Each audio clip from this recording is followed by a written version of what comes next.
ஆமையும் முயலும். ஒரு அழகான காட்டில் பலவிதமான மிருகங்கள் வாழ்ந்து வந்தன. அங்கே ஒரு நல்ல ஆமை இருந்தது. அந்த ஆமை மிகவும் புத்திசாலி, பொறுமையான மிருகம்.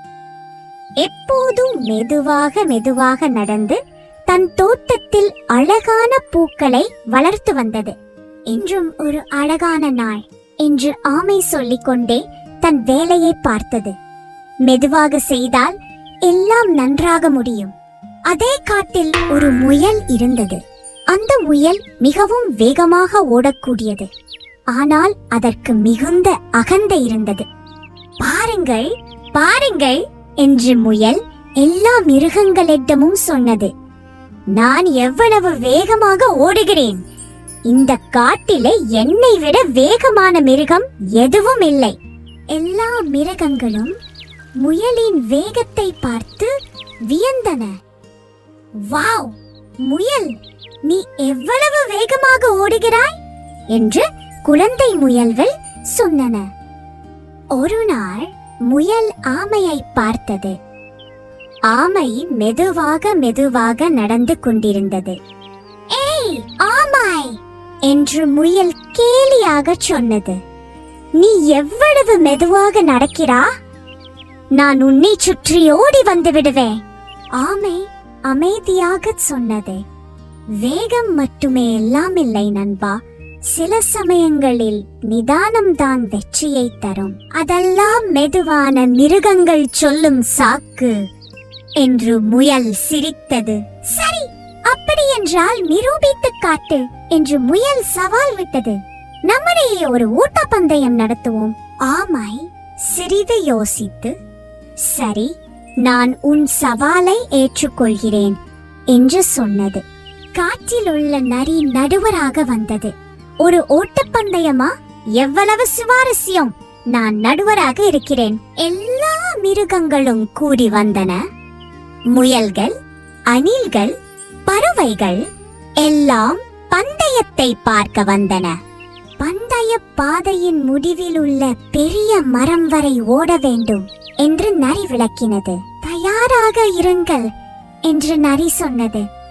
ஆமை அமைதியாக நின்றது. சிறந்தவன் வெற்றி பெறட்டும். முயல் அகந்தையோடு சொன்னது. இது சில நிமிடங்களில் முடிந்துவிடும்.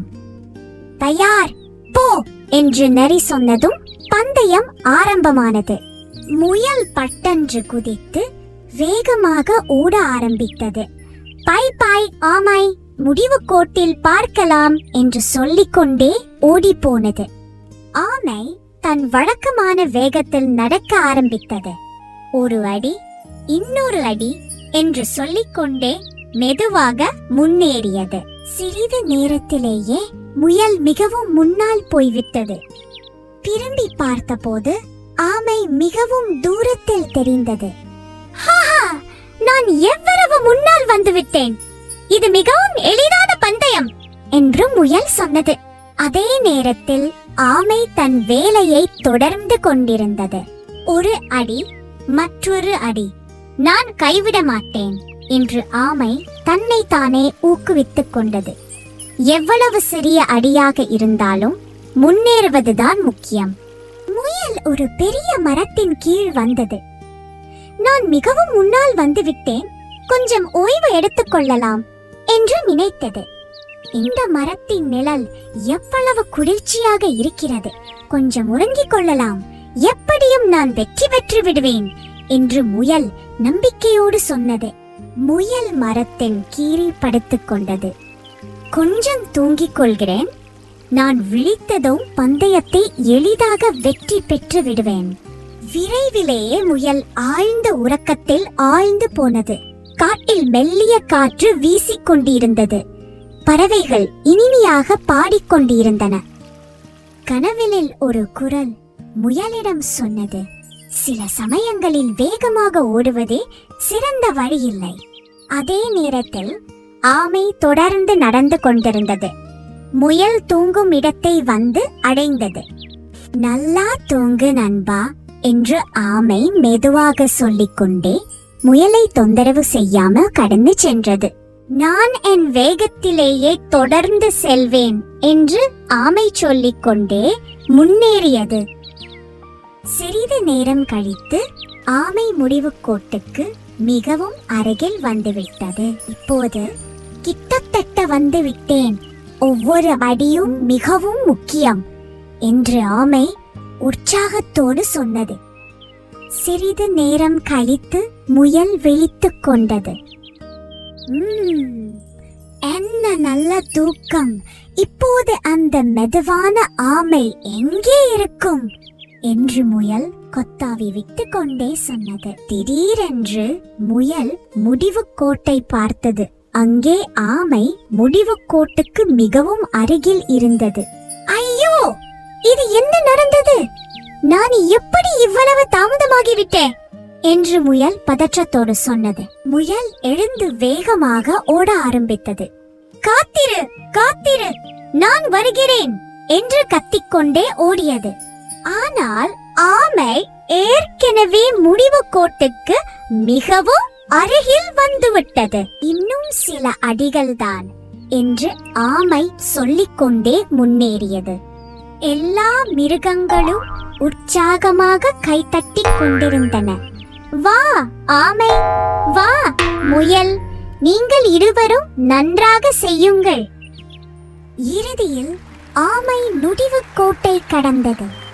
வெற்றியாளர் ஆமை என்று நரி அறிவித்தது. முயல் மூச்சு வாங்கிக் கொண்டே வந்து சேர்ந்தது. என்னால் நம்ப முடியவில்லை, நீ உண்மையிலேயே வெற்றி பெற்றுவிட்டாய். ஆமை அன்போடு சொன்னது.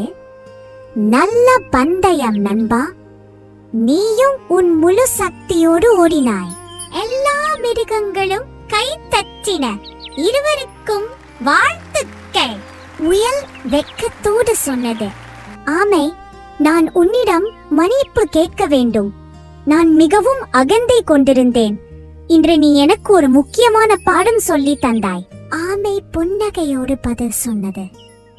நாம் எல்லோரும் ஒருவரிடமிருந்து ஒருவர் கற்றுக்கொள்ளலாம் நண்பா. உன் வேகமும் ஒரு நல்ல பரிசுதான். முயல் சொன்னது. அடுத்த முறை நான் இவ்வளவு அகந்தை காட்ட மாட்டேன். உனக்கு நன்றி நண்பா. அன்று இரவு இருவரும் அமைதியாக உறங்கிக் கொண்டிருந்தனர். ஆமை தன் ஓட்டுக்குள் நுழைந்து கொண்டே சொன்னது. இன்று ஒரு நல்ல நாள். நாங்கள் இருவரும் நம் சிறந்த முயற்சியை செய்தோம். முயல் தன் வலையில் படுத்துக்கொண்டே சொன்னது. இன்று நான் மிகவும் முக்கியமான ஒன்றை கற்றுக்கொண்டேன். நன்றி நண்பன் ஆமை.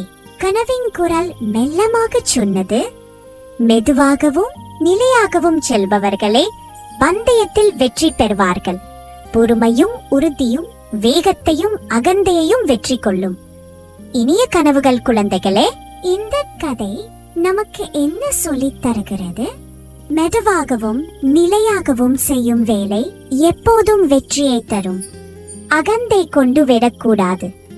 எப்போதும் பொறுமையாக இருந்து தொடர்ந்து முயற்சி செய்ய வேண்டும்.